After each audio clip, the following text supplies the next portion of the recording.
안녕하세요. 일본에 대한 불매 운동과 여행 안 가기 운동, 그것이 대대적으로 벌어지고 있지만 한국 정부가 할 일은 통상적인 것을 외교적으로 해결을 하는 것 이외에도 지금 현재 구조적으로 한국민의 건강이 손상되고 있고 또 그 합리적이지 못한 수입을 하고 있다는 것, 그런 것에 대한 대처를 좀 더 강력히 해줘야 된다고 생각합니다.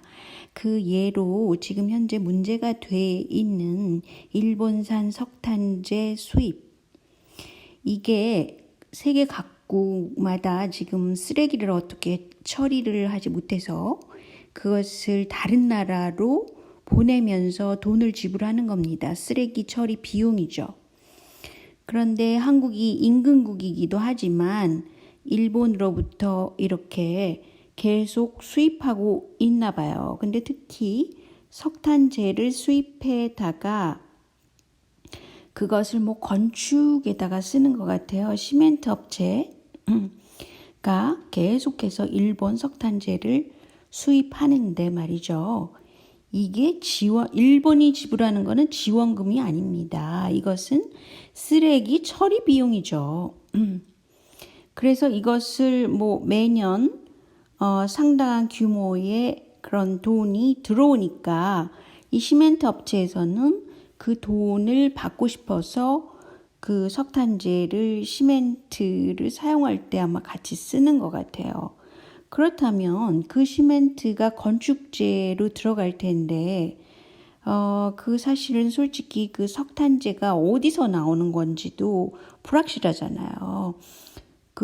만약에 이게 무슨 그 출처가 애매모호하잖아요. 그래서 이것에 대한 좀 더 그 강화된 검사, 또 이런 쓰레기의 경우, 석탄재의 경우는 한국 내에서도 매년 200만 톤씩 나온다 그럽니다. 아마 화력발전소에서 나오는 것 같아요.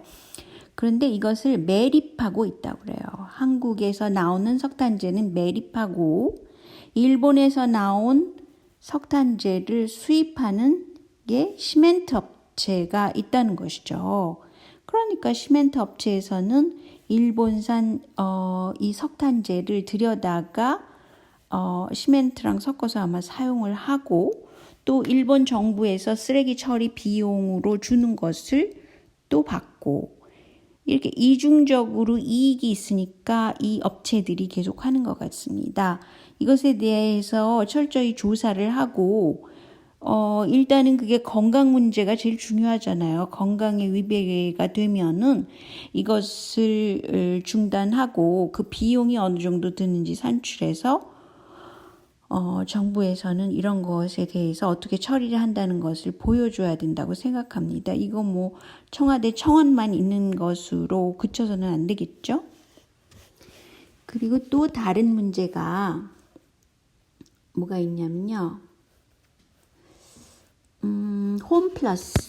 홈플러스가 의도적으로 원산지를 숨겼는데 라면뿐 아니라 후쿠시마산 사케의 원산지 표시를 안 했다는 거예요. 근데 여기서 홈플러스라는 거는 삼성물산이든가 삼성에서 아무튼 들여다가 이게 영국계의 큰 대형마트란 말이죠. 한국에는 왜 이렇게 대형마트가 많이 들어와 있는지 모르겠더라고요. 코스코, 홈플러스, 삼성은 이마트도 갖고 있잖아요. 근데 어떻게 이렇게 경쟁업체를 마구 들여다가 한국에 지나치게 대형 마트가 많다는 것이죠. 그런데 그 마트가 많다는 건 또 다른 문제고 어떻게 후쿠시마산 사케 같은 것을 팔 수가 있어요. 그리고 원산지를 숨길 수가 있습니까? 이것은 홈플러스를 문을 닫게 하거나 어떤 대대적인 조치를 해야지 정부가 이거 알면서도 그대로 넘어가고 그 발표만 하면 무슨 소용이 있습니까? 무슨 대처안이 쓰고 또 벌금을 내게 한다든지 문을 한 달 동안 닫게 한다든지 무슨 대처를 해야죠. 잘못을 했으면. 그래서 이게 미흡하다는 거 하고요. 여기서 드러난 사실이 중요한 게 있더라고요. 제가 궁금했던 것은 언제부터 그 27개 농산물 품목을 선정을 해서 그 이외의 것은 수입할 수 있게 했을까? 그게 굉장히 궁금했었거든요. 그러니까 그 27개 품목 이외에는 뭐 원료를 바꾼다든가 뭐 그 재료를 또 바꿔서 된 거는 들여올 수 있단 말이에요.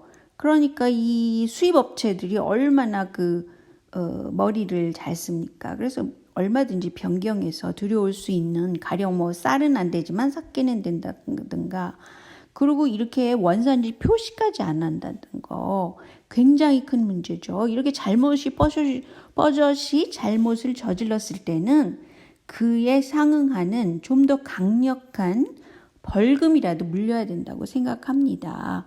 그러게 이렇게 기사화된 걸 그냥 내버려 둘 수 없죠. 그리고 이 농산물 27개 품목을 정하고 그 이외의 것을 수입 금지한 것을 2011년 이게 이명박 때 그렇게 한 것이라고 보여지네요. 그 이명박은 정말 한국에 대해서는 좋은 일을 한 게 별로 없다고 저는 봅니다. 그래서 이 돈으로 지금 뭐 교도소에 가 있지 않고 나와서 생활하는데 다시 재수감시키고 오히려 벌금을 엄청 물려야 될 사람이 바로 이명박이죠. 전두환은 뭐 자기 재산 없다 그러고 아들한테 다 줘버린 거, 이런 거 다 찾아가지고 국고로 화해야 된다고 생각합니다. 그리고 말이죠. 이렇게 한국에 정말 그 순수하게 농부로서, 그러니까 친환경 농산물을 이제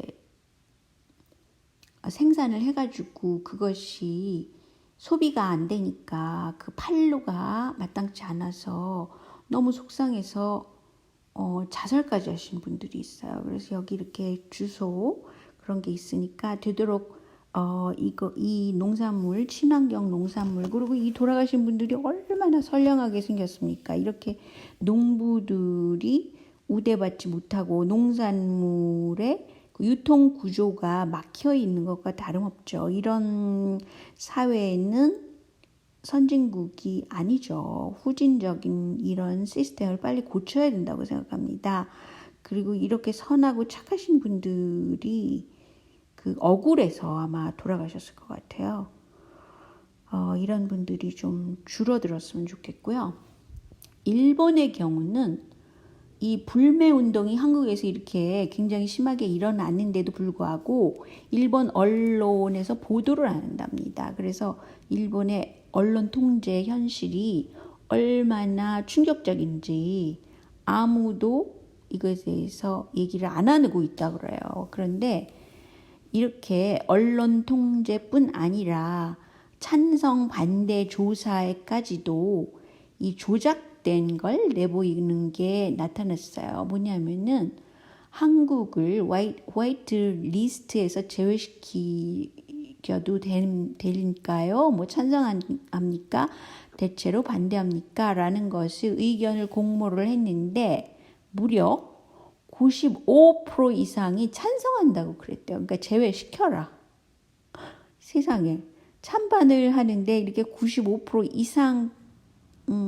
이상까지 된다는 거는 극히 희귀한 거죠. 그래서 그 일본에 계신 무슨 이영채 교수라는 분이 그 중앙 매스컴에 나와가지고 이 95%의 찬성이라는 것 자체가 그 조사가 동원 조작된 결과물을 낸 거다. 그러니까 그 자체가 조작된 거다라고 얘기를 했더라고요.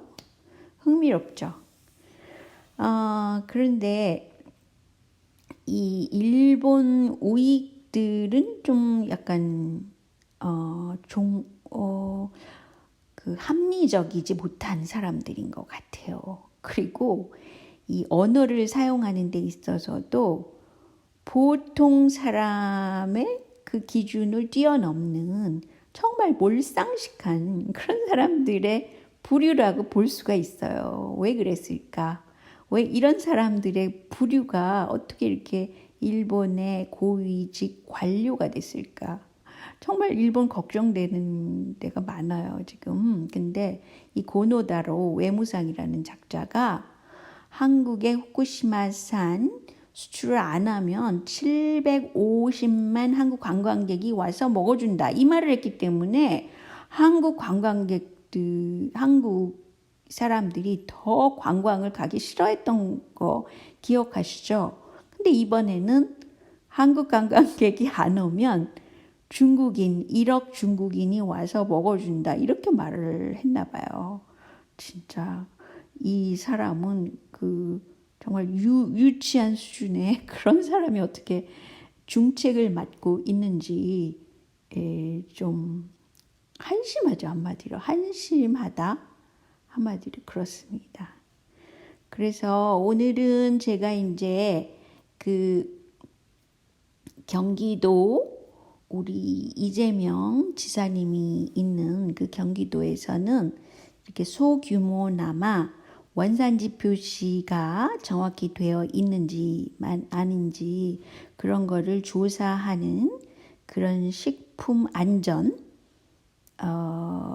높이기 위한 노력을 이렇게 하고 계시더라고요. 그리고 그래도 이제 가장 일을 잘하는 그런 도지사로 지금 손꼽히고 있어서 다행입니다. 글쎄요, 오늘은 여기까지만 하고요.